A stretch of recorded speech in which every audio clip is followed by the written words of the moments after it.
নমস্কার সবাইকে, স্বাগত আমার চ্যানেলে। তো আজকের এই ভিডিওতে আলোচনা করব তোমরা বার্ধক্য ভাতা কবে থেকে পেতে চলেছো এবং তোমাদের অ্যাকাউন্টে কবে থেকে টাকা ঢুকতে চলেছে এবং নতুন অ্যাপ্লিকেশন কবে থেকে হবে, কিভাবে তোমাদের স্ট্যাটাস চেক করবে, সম্পূর্ণ ডিটেলস আলোচনা করব আজকের এই ভিডিওর মাধ্যমে।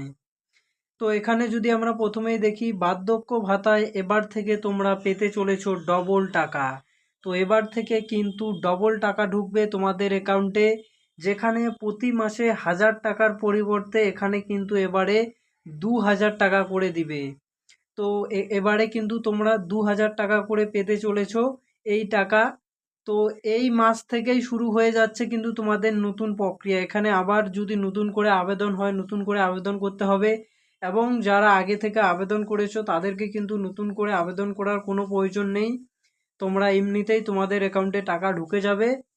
তো কে কে নতুন করে আবেদন করবে, কে কে নতুন করে আবেদন করবে না, কারা টাকা পাবে, কাদের নাম বাদ যাবে, সমস্ত ডিটেলস কিন্তু আলোচনা করব এই ভিডিওর মাধ্যমে। তার জন্য অবশ্যই কিন্তু ভিডিওটাকে শেষ পর্যন্ত দেখো। দেন এরপরে যদি আলোচনা করি আমরা, এখানে দেখতে পাচ্ছ যারা আগে থেকে আবেদন করেছে তাদের নতুন করে আবেদন করার দরকার নেই। তো তোমরা যারা আগে থেকে অ্যাপ্লিকেশন করেছো তোমাদেরকে কিন্তু এখন আর নতুন করে আবেদন করতে হবে না। এখন শুধু তোমাদের অ্যাপ্লিকেশন স্ট্যাটাসটা চেক করতে হবে। দেন তারপরে যারা আগে থেকে আবেদন করনি তাদেরকে নতুন করে আবেদন করতে হবে। তো যারা মানে যাদের নতুন এবারে 60 বছর প্লাস হয়েছে তাদেরকে কিন্তু নতুন করে আবেদন করতে হবে। আর যাদের 60 বছরের নিচে আছে তাদেরকে, তারা তো অন্নপূর্ণা ভাণ্ডার পাবে, তাদেরকে এখানে আবেদন করার প্রয়োজন নেই। আর এই বার্ধক্য ভাতার এখানে আহ তোমাদের চালু থাকবে এই যে বার্ধক্য ভাতা, বিধবা ভাতা, প্রতিবন্ধী ভাতা, মানে সব কিছু তোমরা একসাথে দেখতে পাবে যখন স্ট্যাটাস চেক করবে। সমস্ত ডিটেলস কিন্তু তোমাদের একসাথে দেখিয়ে দিবে। এরপরে তোমাদের যাদের বয়স 60 বছরের ঊর্ধ্বে তারাই কিন্তু এই প্রকল্পের সুবিধা পাবে। এখানে প্রতি মাসে 2000 টাকা করে পাবে তারাই, যাদের বয়স 60 বছরের উপরে হয়েছে। এরপরে যদি দেখি আমরা এর পরের পয়েন্ট, তো ডিবিটি লিঙ্ক থাকতে হবে প্রত্যেকের অ্যাকাউন্টে, না হলে কিন্তু এই প্রকল্পের সুবিধা পাবে না। তো তোমাদের যদি মানে ডিবিটি লিঙ্ক না থাকে নিজেদের অ্যাকাউন্টে, তাহলে কিন্তু এই প্রকল্পের সুবিধা পাবে না। এই প্রকল্পের সুবিধা পাওয়ার জন্য কিন্তু তোমার ডিবিটি লিঙ্ক অবশ্যই থাকা দরকার। ডিবিটি লিঙ্ক না থাকলে কিন্তু এই প্রকল্পের সুবিধা পাবে না। আর ডিবিটি লিঙ্ক তোমাকে করতেই হবে আর কি। যদি না করে থাকো তাহলে কিন্তু অ্যাকাউন্টে টাকা ঢুকবে না। এখনো তোমাদের হাতে সময় আছে, এখনো কিন্তু এই বার্ধক্য ভাতা এই সমস্ত ভাতার টাকা ঢোকা কিন্তু শুরু করেনি। সো তোমরা যত তাড়াতাড়ি পারবে ডিবিটি লিঙ্ক করিয়ে নেবে। আর তোমরা যদি চাইছো মানে এক অ্যাকাউন্ট থেকে অন্য অ্যাকাউন্টে ডিবিটি লিঙ্ক করবে, তার জন্য কিন্তু আগে তোমার কেওয়াইসি করে নিতে হবে ব্যাংকে। তা না হলে কিন্তু ওই ডিবিটি লিঙ্ক এক অ্যাকাউন্ট থেকে অন্য অ্যাকাউন্টে ডিবিটি লিঙ্ক করা যাবে না। তার জন্য কেওয়াইসি করে নেবে।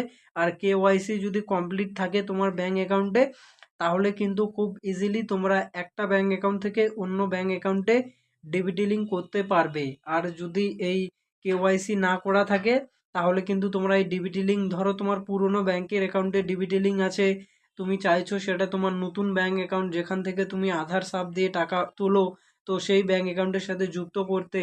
তো তোমার যদি কেওয়াইসি করা না থাকে তাহলে কিন্তু ডিবিটি লিঙ্কটা হবে না। তার জন্য কিন্তু অবশ্যই তোমাকে ডিবিটি লিঙ্কটা করে রাখতে হবে, না হলে কিন্তু প্রবলেম হবে। এরপরে নিজের স্ট্যাটাস কিভাবে চেক করবে সেটিও তোমাদের আমি একদম দেখিয়ে দেবো স্টেপ বাই স্টেপ। তো আগে তোমাদের স্ট্যাটাসটা যখন চেক করা হবে, ঠিক আছে, তারপরে স্ট্যাটাস চেক করার পরে তোমার সামনে দুটো লেখা আসবে, একটা হচ্ছে অ্যাপ্রুভ আর একটা হচ্ছে পেন্ডিং। তো তোমার যদি অ্যাপ্রুভ থাকে, আগে আবেদন করে থাকো, যদি তোমার অ্যাপ্রুভ থাকে তাহলে তোমার চিন্তার কোনো কারণ নেই। তোমার ব্যাংক অ্যাকাউন্টের সাথে যদি ডেবিট লিঙ্ক অর্থাৎ ডাইরেক্ট বেনিফিট ট্রান্সফার এই ডেবিট লিঙ্ক করা থাকে তাহলে কিন্তু 2000 টাকা করে তোমার ব্যাংক অ্যাকাউন্টে ঢুকে যাবে, কোনো সমস্যা নেই। আর যদি পেন্ডিং দেখায় তাহলে হয়তো তোমার মানে ডকুমেন্টসের মধ্যে কোনো প্রবলেম আছে, সমস্যা আছে, সেটি কিন্তু তোমাকে ঠিক করতে হবে। তাহলে হচ্ছে তোমার টাকা ঢুকবে। সেটি পঞ্চায়েত বা যারা বিএলও আছে তাদের কাছে গিয়ে বা বিডিও অফিসে গিয়ে কিন্তু এই বিষয়টা দেখতে পারো তুমি। যদি বেশি দিন ধরে পেন্ডিং দেখায় তাহলে তুমি খোঁজ নিতে পারো। আর যদি মানে ধরো কয়েকদিন ধরে পেন্ডিং দেখাচ্ছে, তো সেটি কিন্তু মানে অটোমেটিক আবার ঠিক হয়ে যাবে তখন ডকুমেন্টসগুলো ভালো করে চেক হবে। তাহলে কিন্তু তোমাদের প্রবলেম হবে না, টাকা ঢুকে যাবে আর কি। তো এখন তোমরা যারা মানে স্ট্যাটাস চেক করে নিবে আর ডিবিটি লিঙ্ক কিন্তু অবশ্যই করে নিবে। তো কিভাবে স্ট্যাটাস চেক করবে চলো সেটা আমরা একটু দেখে নেই, তোমরা কিভাবে নিজের স্ট্যাটাসটা চেক করবে। অনলাইনে এই সাইটের মধ্যে চলে আসবে কোন সাইট, এখানে লেখা আছে এই যে joybangla.wb.gov.in, এই ওয়েবসাইটের মধ্যে এলে এখানে এরকম করে লেখা দেখতে পাবে পশ্চিমবঙ্গ সরকার, গভর্নমেন্ট অফ ওয়েস্ট বেঙ্গল, জয় বাংলা, পশ্চিমবঙ্গ সরকারের সমস্ত সামাজিক পেনশন প্রকল্প, ওয়ান আমব্রেলা স্কিম। তো এখানে মানে পশ্চিমবঙ্গ সরকারের যতগুলো স্কিম রয়েছে এখানে কিন্তু তোমরা সবগুলো দেখতে পাবে। এখানে এসে প্রথমে তোমার কাজ কি হবে, এই যে এখানে ক্লিক করবে, এই যে ট্র্যাক ইয়োর অ্যাপ্লিকেশন স্ট্যাটাস, এখানে ক্লিক করবে।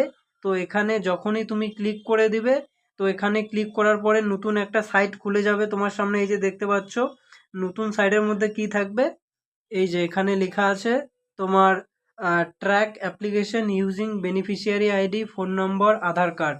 তো যে কোনো একটা আইডি দিয়ে কিন্তু তোমার অ্যাপ্লিকেশনটাকে তুমি ট্র্যাক করতে পারবে।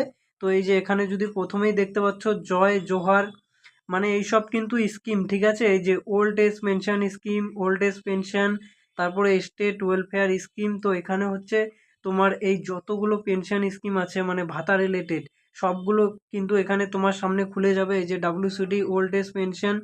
তো এখান থেকে মানে তুমি যেটা হও সেটা কিন্তু তুমি সিলেক্ট করে নেবে। সিলেক্ট করে নেওয়ার পরে কি করবে, তারপরে এখানে এই যে তোমার এখানে মানে বেনিফিশিয়ারি আইডি যদি তোমার জানা থাকে তাহলে এই বেনিফিশিয়ারি আইডিতে চেক করবে। তারপরে যদি ফোন নাম্বার জানা থাকে তাহলে এই ফোন নাম্বারের এখানে ইয়ে করবে। আর যদি আধার কার্ড নাম্বার দিয়ে মানে স্ট্যাটাস চেক করতে চাও তাহলে আধার কার্ড নাম্বার, মানে তোমার কাছে যেটা অ্যাভেলেবেল থাকবে সেটি দিয়ে কিন্তু তোমরা এখানে নিজেদের স্ট্যাটাসটা চেক করতে পারবে। তারপরে ধরো এখানে যে কোনো একটা এই বেনিফিশিয়ারি আইডি ক্লিক করে দিলাম আমি। তারপরে এখানে তোমার বেনিফিশিয়ারি আইডি লিখতে হবে, ঠিক আছে, তোমার বেনিফিশিয়ারি আইডি এখানে লিখে দিবে। তোমার বেনিফিশিয়ারি আইডি এখানে লেখার পরে এই যে তোমার সামনে এই ক্যাপচার কোডটা কিন্তু চলে আসবে, এই ক্যাপচার কোডটাকে নিচে এখানে বসাতে হবে, এই যে এখানে হুবাহু এই ক্যাপচার কোডটাকে বসাতে হবে। ক্যাপচার কোড এখানে বসিয়ে দেওয়ার পরে কি করতে হবে, তারপরে এই যে একটু নিচে চলে আসবে, এখানে এই মুহূর্তে আসছে না, এই নিচে হচ্ছে এই সার্চ অপশনটা দেখতে পাবে, ঠিক আছে, এই যে নিচে এখানে সার্চ অপশন দেখতে পাবে, এই সার্চ অপশনটাতে ক্লিক করে দিলে কিন্তু তোমার সামনে তোমার যে অ্যাপ্লিকেশন স্ট্যাটাস সেটি কিন্তু শো করে দিবে। সেখানে তোমার অ্যাপ্রুভ দেখাচ্ছে নাকি পেন্ডিং দেখাচ্ছে। যদি অ্যাপ্রুভ দেখায় তাহলে তো তোমার কোনো চিন্তার কারণ নেই, তোমার সব কিছু ঠিক আছে। আর যদি পেন্ডিং দেখায় তাহলে এখনও তোমার বিষয়টা পেন্ডিং রয়েছে, তোমার ডকুমেন্টসগুলো ভালো করে চেক চলছে আর কি। আর যাদের মানে ভোটার লিস্ট থেকে নাম টাম ডিলিট হয়ে গেছে একমাত্র তাদেরই এখান থেকে মানে বাদ যাওয়ার সম্ভাবনা আছে। আর তাছাড়া যাদের ভোটার লিস্টে নাম ধাম সব ঠিক আছে তোমাদের চিন্তার কোনো কারণ নেই, তোমাদের কিন্তু মানে শুরু হয়ে গেলে তোমাদের ব্যাংক অ্যাকাউন্টে টাকা ঢোকা শুরু হয়ে যাবে আর কি। এই যখন এই মানে এই ভাতাটা টাকা দেওয়া শুরু করে দিবে এই জুন মাসের মধ্যেই কিন্তু তোমাদের এই ভাতার টাকা দেওয়া শুরু হয়ে যাবে। তার জন্য কিন্তু অবশ্যই নিজের ব্যাংক অ্যাকাউন্টে ডিবিটি লিঙ্ক করিয়ে নেবে। সো আজকের মতো এখানেই, এরকমই নিত্য নতুন গুরুত্বপূর্ণ ভিডিও আপডেট পাওয়ার জন্য অবশ্যই চ্যানেলটাকে সাবস্ক্রাইব করে রেখে দাও।